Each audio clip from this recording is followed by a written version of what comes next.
You're the answer without prayer. I'll find someone who maybe I find you. You know I want you for.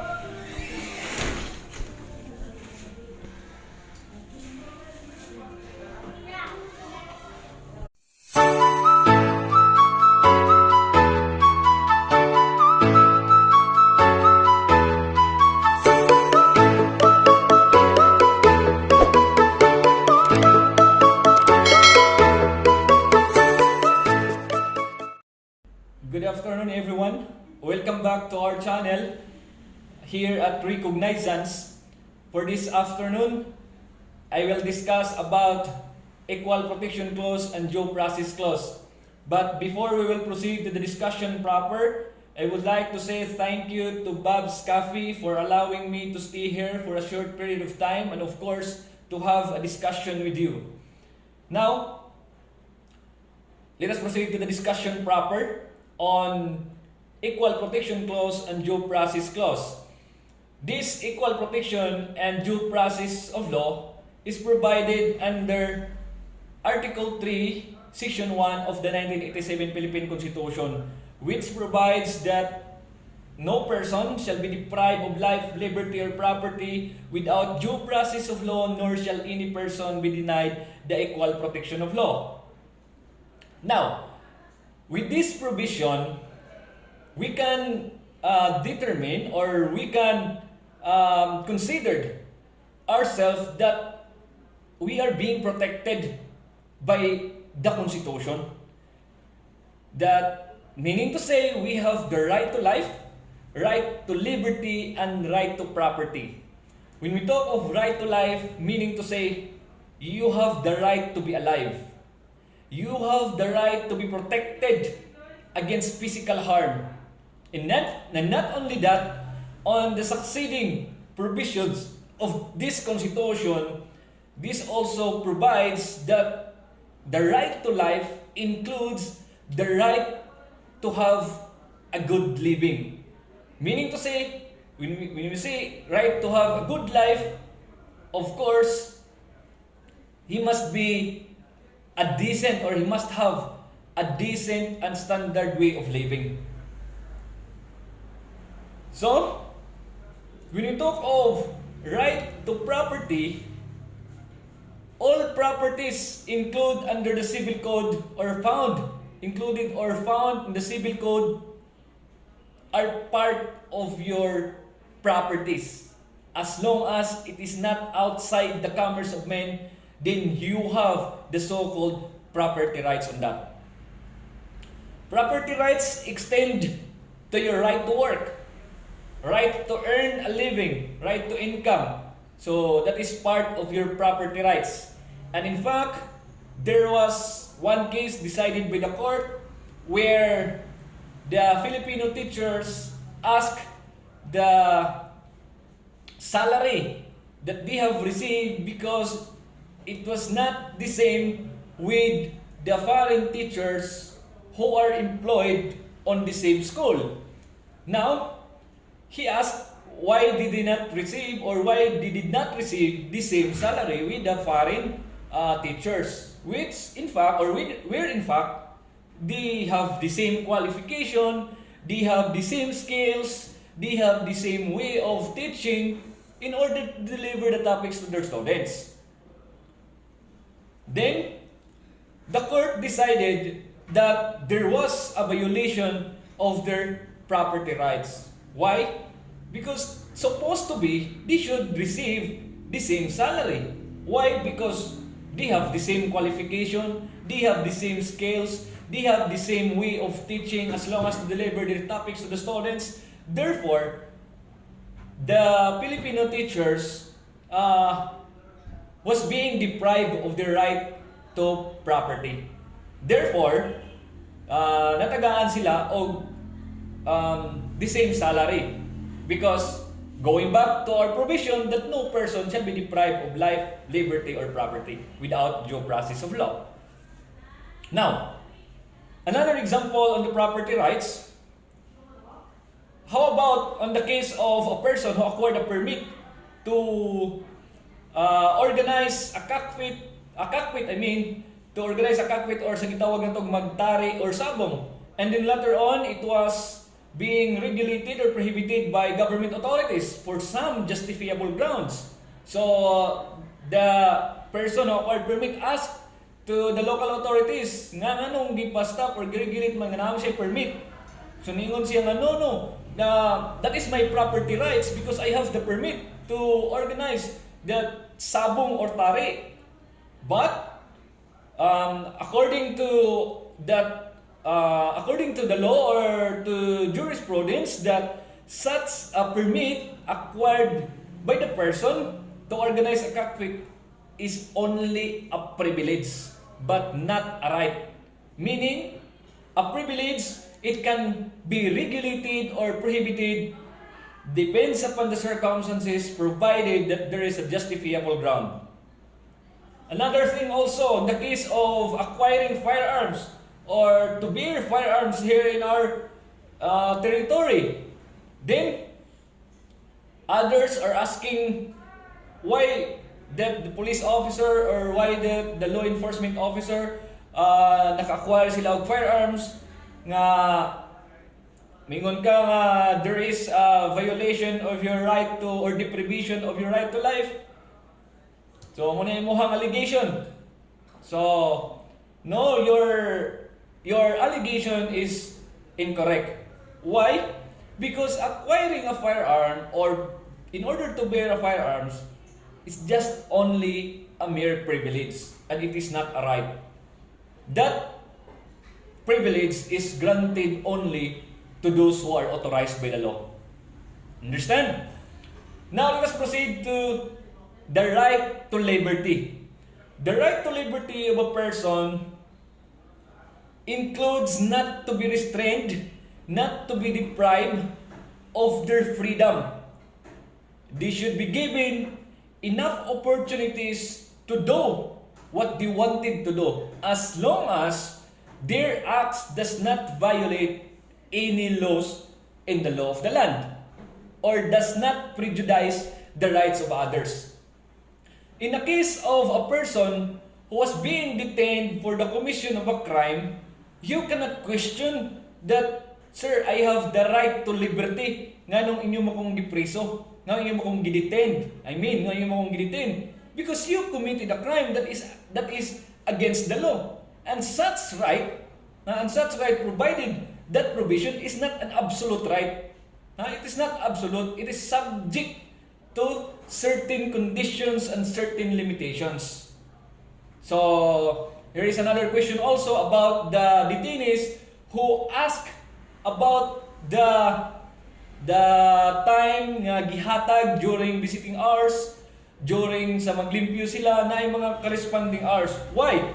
Because that is the procedure, that is the so-called limitations. Why nga ning apply naman tag limitations? It's because he already committed a crime. Therefore, ma-deprive na nato ang iyahang liberty. Right to liberty. Now, let us proceed to due process. Since we already discussed those right to life, right to liberty, and right to property, I hope you understand on that areas. Now, let us proceed to the so-called due process. What is a due process? A due process means it is a law which hears. It is a law which hears before it condemns and which, upon inquiry, and renders judgment only after trial. Meaning to say, paminawon usa ang imuhang side, paminawon sa imong side, usa ka ikonbikto sa usa ka sala nga imong gihimo. Meaning na ay process, dili kay largohon ka diha nga for example, nakasala ka. Pagkasala, largo na kag-konbikto. Di na ka paminawon unsa imong mga rason, unsa imong mga circumstances nga nakomit nimo sa kasala. So dili ing ana. That is why natin gitawag og due process. Due process. Now, there are two kinds of due process. We have the so-called substantial due process and procedural due process. Now, let us discuss about substantial due process.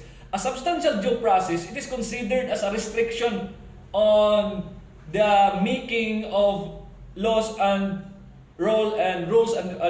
rules and regulations. Why it is considered as a restriction? Because in creating the law or in enacting a law, it must not be arbitrary. It must not be discriminatory. It must not be oppressive. Otherwise, if it is arbitrary, oppressive, and discriminatory, then it is a violation of your right to life, liberty, or property depending upon the circumstances nga ni-exist during sa pag-apply sa usa ka balaod. However, mahimo masad siya nga unconstitutional. But from the time na wala pa siya nga considered as unconstitutional, it's still valid siya until nga declare siya nga as unconstitutional. Now, let us proceed to due process involving a procedural due process. When we talk of procedural due process, we are talking about the procedure in handling the case, the procedure to determine whether or not the person is guilty with the crime that being charged against him.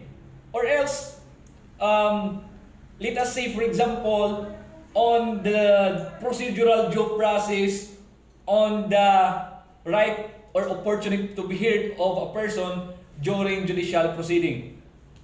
Now, when we talk of procedural due process, we should also consider these important matters. First, that the jurisdiction is clothed with power, or the court is clothed with power to hear, try, and decide the case. Then second, of course, the person or the court acquired jurisdiction over the person of the accused. Then third, that person should be given an opportunity to be heard or an opportunity to defend himself. And lastly, of course, the determination or the pronouncement of judgment must be based on the facts and the law, not on any other circumstances, but it must be based on the facts and the law on which he violated. So for that, nakaingon na nga there was a procedural due process. Otherwise, kung gi-violate ang imong due process, of course, naiting din nga ma-dismiss ang kaso. Now, going back to substantial due process.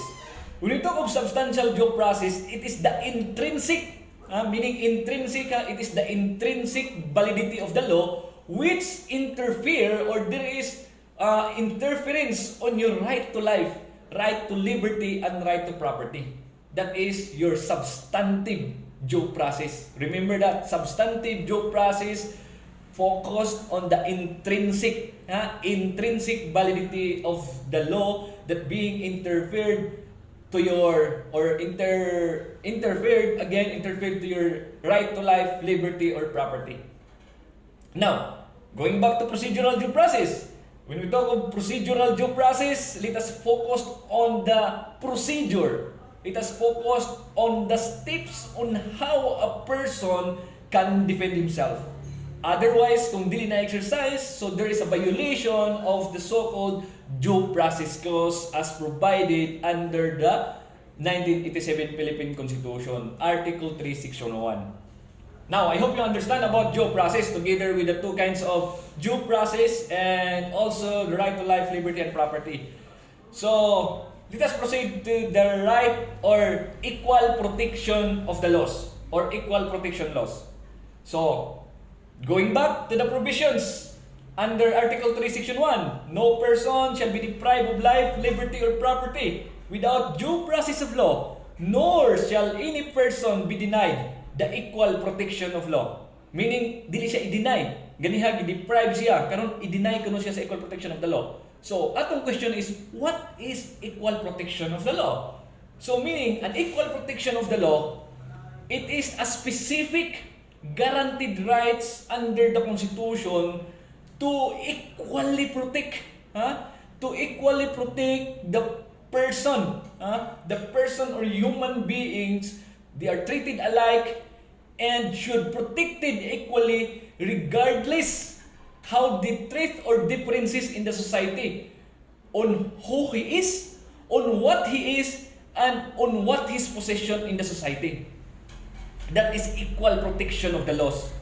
Now, if you can see, or if you can observe, our scale of justice is makita nato nga portrayed by lady justice nga naka-blindfold. So, that blindfold nga nagpasabot diha is not nga mingon ka nga naka-blindfold kay it is only intended for the rich and loway ang mga pobre. No.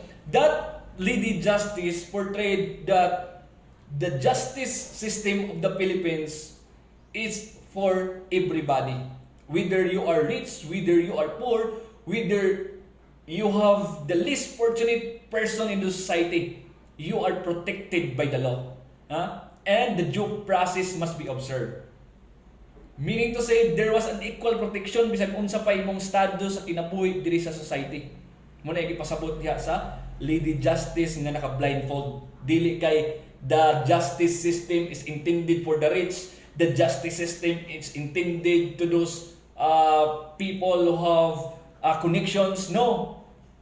The justice system is intended to everybody. Equal protection of the laws. It is very clear. Equal protection meaning tanan giprotektahan sa ato ang Constitution.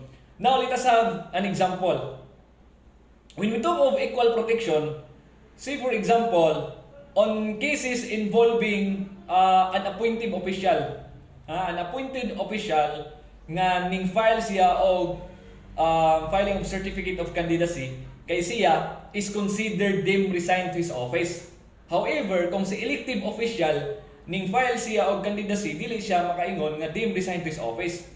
So, niingon si appointed nga, uy, naay violation sa dili equal ang protection sa law, kay kuan ko parehas mi official or government employee, appointed lang ko, siya elective. So nganong deemed resign man ko, siya dili. So kay ngano, it is provided nga kinahanglan nga of the same class, of all persons of the same class. Meaning, pareha sila appointed, pareha sila nga elective para makakuha sa equal protection of the laws. Now, let us also consider those circumstances nga makaingon ta nga there was equal protection of the law. So, say for example, maingon ta nga kinahanglan ba nga i-prohibit na to ang classification of the equal protection of the law? The answer is no. Why? Because what is important is that the classification of the law must be reasonable. Kinahanglan reasonable. And it must be substantial. And it must be within the limit existing conditions, and the law must be applicable to all persons of the same class. As what I have mentioned, nga ang deemed resign is appointed, so tanan nga mga appointed kung file sa COC, wala appeal si elective. So, another example on equal protection of the law. See, for example, the municipality of Trinidad ni-issue siya og ordinance. Ni-issue siya ordinance to prohibit or to regulate those exercising business within the municipality of Trinidad nga nagkuan siya na barbershop nga ang tapad na massage. Na barbershop na massage gi-prohibit siya. Ningon ang nag-apply nganong imo mang gi-prohibit nga ako man ang right nga magkuha og business permit. That is my right and I am protected. I am protected by the law nga kanang maka-exercise ko yung nga maka-acquire ko og permit. So sakto ba yung istorya? The answer is no. Why?